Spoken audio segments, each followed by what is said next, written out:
I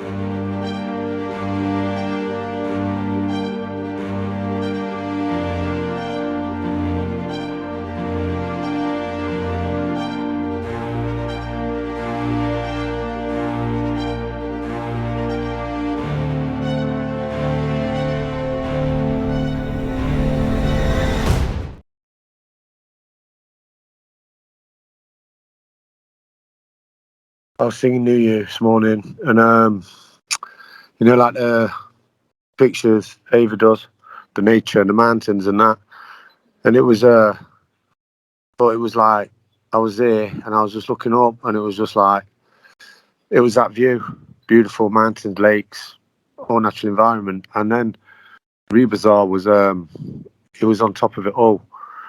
Yeah, he wasn't there, and then he was there, and then he was smiling, like he was just looking down on everything, just smiling. And yeah, that was it. That was the impression I had earlier today, but about 10 o'clock this morning that was. But that's it, Val. I haven't had anything really since the last one I shared when I told you about it. But I don't know if anyone was, there weren't many on the chat that time. I think it was the 5th Saturday of the month or something. I could share that again. Basically where I sit during the day a lot of the time with the animals. And I was there, and it was awesome experience. But strange. I was seeing the NUUU like I always do, and it was in the room where I spend most of my time. Obviously I was in the room at the time having the experience, but it was like I was in the room in my house, and I was like stood against a worktop counter, you know, like where you got like kitchen units. And but I was actually watching it from another view. I was like stood in the view watching it as well, and it was curious because I was doing a motion like I was doing hula hoops. You know, when you got a hula hoop on your waist and you're spinning it round and round. And I was like stood like in front of these units, and I was like spread. My legs were spread like I was in this position that I was doing the hula hoop position, like I was spinning a hula hoop on my waist, but there was no hula hoop. I was just doing like the motion, but I was doing it for like, I don't know, maybe a minute or so. I have no idea how long it was going on for, but I was viewing it from like my other perspective, and it looked like at the waist.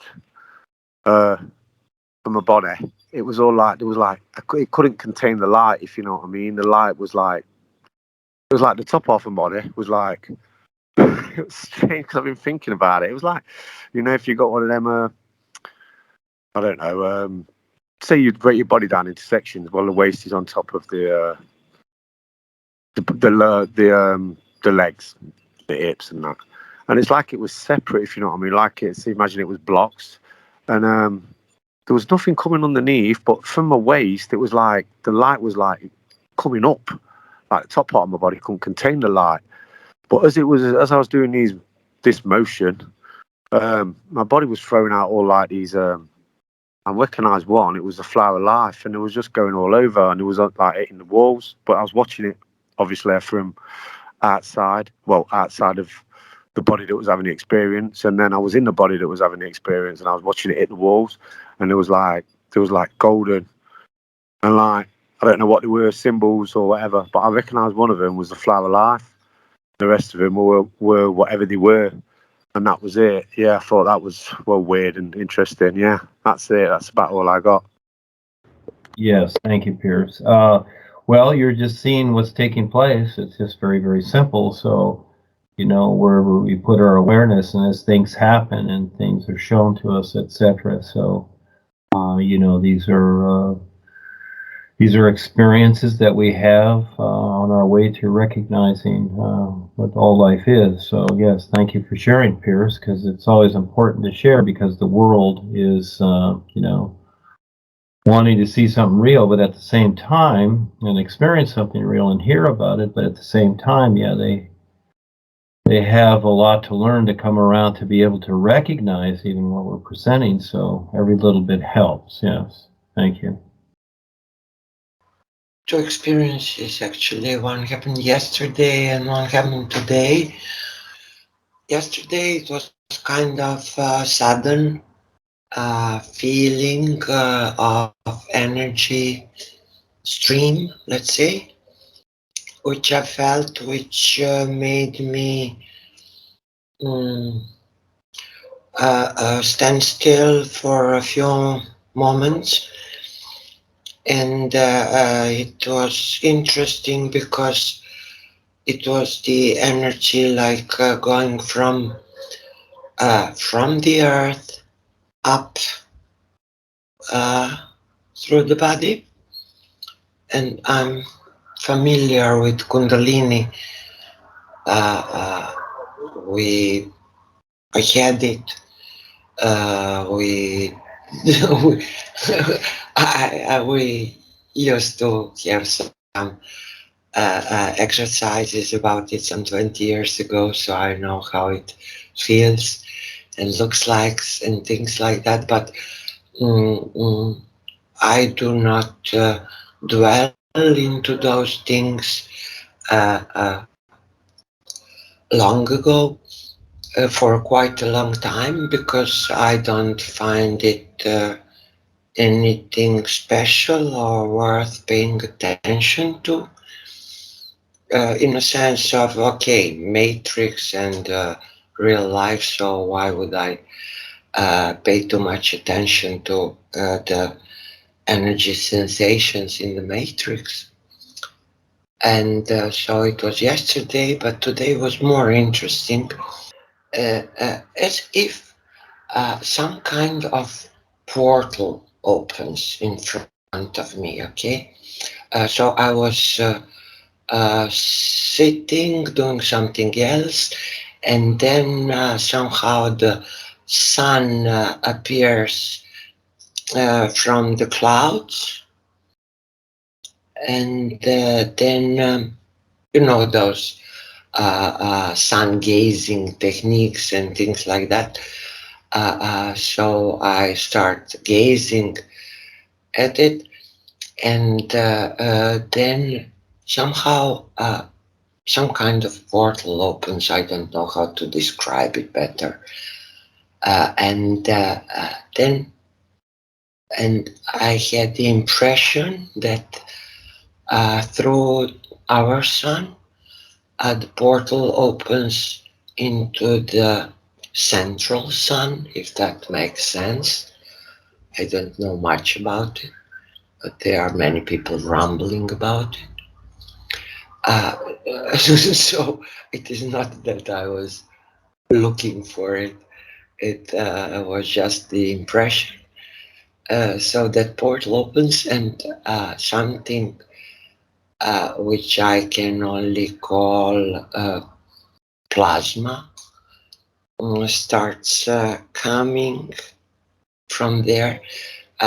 It was why I call it plasma because I don't know how to call it other way, because it's the first time I saw it, or saw it actually that clearly.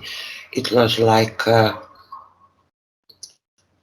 purple pink haze, like a fog, like something like that. Okay, so that came there, and yes, and after that I found myself experiencing myself as a real being, but this time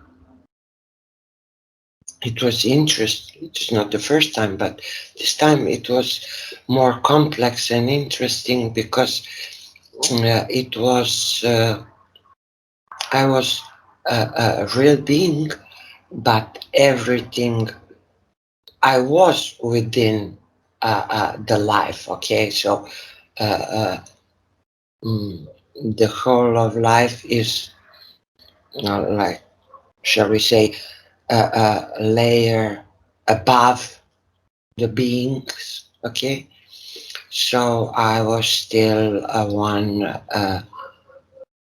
dimensional layer below. But nevertheless, it was the layer where all the real beings are. And that's my experience. Thank you. Tim, do you have farmers markets in Oregon there? Like, there's a lot of gardeners in the valleys here, and they sell their produce and fruits, and some are really good fruits, and some of the growers spend a lot of time and they're very careful handling their fruits and vegetables, like pears or something. They're very careful not to bruise them, because the way people are, they think that something, if it's bruised, it isn't the quality they want at the present or something. But like it's like they're too lazy to cut off a little bruised area of a beautiful piece of fruit and act like it's not any good if it's got a bruise. But I don't know if I mentioned the other day about when I was picking the matsutakis out there on the coastal side of the mountain range. And I'd been gathering so many I could barely pack them all, and straining myself, and also getting confused of my way out. And there's only one road out there, main road, and a campground in the area. So anyway, so I left all my sacks, 6 of them, full, about all I could barely carry. And then I was trying to find my way out because it was getting late, and I didn't want to be out there dark, but I would have been able to start a fire because I have a lighter, but I had a light shirt on. But anyway, I make noise sometimes and I see if there's any reaction. I go, woo, woo, woo, real loud, or just woo, to see if there's any reaction from anybody, maybe out by the road, or there's hardly anybody out in that country ever, but I did get a reaction, and it was very interesting. I don't know, I still don't think it sounded human, but when I'd go woo, woo, woo, real loud, it mimicked me back out there in the aloneness of the hills there. And it maybe it was out towards the road, but it wasn't towards the campground or in the area where I'd parked the truck. But that was interesting. We hear about Sasquatch and stuff, or who and what was that. And as closer I got to it, actually, I was making noise and it would imitate back. Then it stopped because I was kind of heading towards it. I thought, well, maybe that's somebody out by the road or something, but it sure didn't seem normal. But I had the feeling that I don't know if it's the feeling, but I see that like myself, almost being lost in the woods and not knowing my way back home or out to the camp, or that's what it looks like to me that mankind is. We're just plain lost, most of us. Don't know which way it is home, and it makes you wonder what's really going on. When you have to have real experiences, I'd say. I don't need to hear a bunch of endless talk, because I hear that from a million different people about what they think or this and that. I want to see the actions of life itself, what it is in my life. This new presentation is part of my life. I try to pay attention and try to understand or see, and I see the situation, and I hear different seers like Claudia and things saying, no, the bonds aren't going to go through, and it's up to you, your goal to make the projects. And so it's all, it makes you wonder, all of it, about why even pay attention to this or that in this world and the way it is. All the experiences we go through. Hopefully it leads all of us to become aware of of our foreverness and no more of this psych realm crap or we have to deal with at the present. Anyway, we all get lots of experiences, it seems, that we wonder about. Yeah, you kind of hit upon it. It's like it's ongoing. There's really no conclusion. I mean, there's purportedly or marketed conclusions. Heaven, uh, become rich. You know, you're gonna be happy or whatever. But there really is no conclusions. And the real universe is it's an ongoing becoming. You know, ongoing seeing, becoming more aware. So the personal self wants to conclude something or to define something. It's different. So if we get in this kind of a state where, you know, it's an ongoing adventure, life will keep showing you stuff, and there'll be moments, yes, where you come up to a wall and you don't know what to do or where to go, and you wonder. But it's there really isn't any conclusion. You just keep going, and you go around it, you go through it, whatever. But it's an ongoing kind of thing where you become more aware, and that's, I think, hard for the personal self to see that there is no conclusion to things. Yeah, To the but I body. see that if there is light, we can see light, and we can be, that's a direction we can head. If we see the light in something, all of us humans, I think that it would be cruel, and I don't see it as natural for the outcome of all these effects to not be perfect for everyone. Yeah, we are the effective cause, you know. We're just seeing the effects here of people's causes or their intent. So we're helping people to become more aware by, you know, helping them see their agreements and what they've decided to do. And what we're seeing now with the implosion of the world and the creation is their intent, basically, their agreements to things.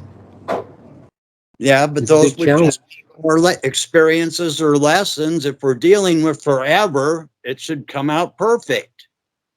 There should be enough instruction over all the experiences in this foreverness to everyone.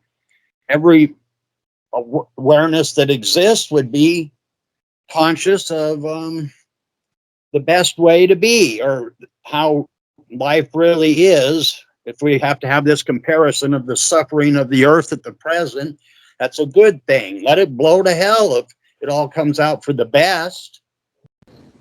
Yeah, it's really whatever.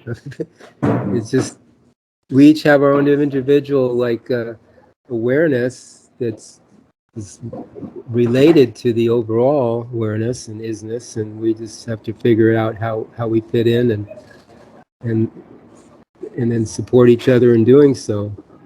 But this whole thing, I see it in the last show we were talking about health. We were talking about some of the remedies, healing modalities, but the way things are, everything's been marketed to be standardized. Like distortion is standardized.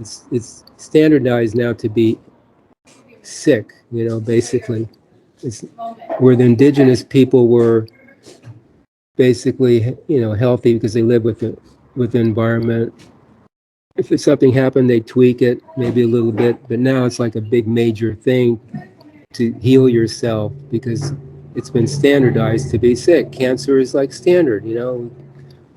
It's like diabetes, heart disease, everything, as well as the economy and the financial system. It's standard to be in debt. I mean, everybody, you know, it's average person is like, you know, whatever, $15,000 in debt. It's standard. It's normal. It's As normal far to as be a the seeker. indigenous people, that was us, I guess, or seems a possibility. But in cause and effect, there was definitely karma or whatever you want to call it involved. Why the white man at that time came and and they had to go through those experiences too, or we did as Indians. That's all past stuff. This present right now, we see indigenous people still on Earth, primitive we call them, but they survive. Yes. You know, when we have a new set of circumstances to deal with here and face. Those were the good old days, you could say. And now they've upped the challenges here, so, and they've upped the opportunities too, to see through it. Yeah, it seems to me what I've been looking at lately about this effect of depopulation, and if we do truthfully have a right to defend ourselves, it's almost time to take out these so-called authoritarians out of this earth, and it seems like it would be a lot better, but they just probably blow the planet up as soon as you started getting rid of the Rockefellers and all of them, you know, Gates or whoever, Fauci, and it just seems like it's almost a duty to get rid of them if you want a better planet, because they're not going to let it be a better planet, it looks like. No matter who's putting out enough efforts to fix the environment or what, they can mess it up. So it's just a waste of time in ways, unless you get rid of the problem. But maybe that's the lessons we have to learn. Well, we start in the community, you know, like I was talking about the little farmers market here. I mean, we start and expand outward, but I was listening to somebody talking about, and I'd mentioned this to people before too, when I talk to people, is like, if you didn't have the news, you didn't have TV, media, and you just had your experiences with people and your community without the media, I mean, you wouldn't, your reality would be a whole lot different if you didn't listen to the news and the marketing they have there. So We have to there's a deal lot going on with it. faced with, though, without the news, all the things going on, people walking into the restaurant and shooting people, and who knows what next. Yeah, those are people that have, I mean, most people are listening to the news and getting this input from the marketing that's going on. So if everybody was just not tuned into that side of things, it would be another viewpoint. Yeah, Maybe more my along heart's the lines starting to feel a big ache about this existence for mankind. At the present, physically, it's aching. yeah, well, a lot of people are there. Yeah. Unfortunately, we have the real guides and we have the new presentation, and that's something that gives us the opportunity to see more than just the demise of the place and the you know, the people, the depressed and so on. But fortunately, we have this now to work off of, so we take advantage of that. Yeah, it's very interesting with all the efforts supposedly done by Dwayne and teaching or having presentations and all that. You see how many people are paying attention for those years of effort. I guess if it's only important 1, 2, or 10 or 20 of us or something pay attention out of all the billions, that is some accomplishment. But at the right now, doesn't seem like much interest in paying attention for the masses. It's a challenge, but it's also an adventure, you know, to facing that challenge. Must be a way to get through right now to all of them, but it doesn't seem to be happening that I see.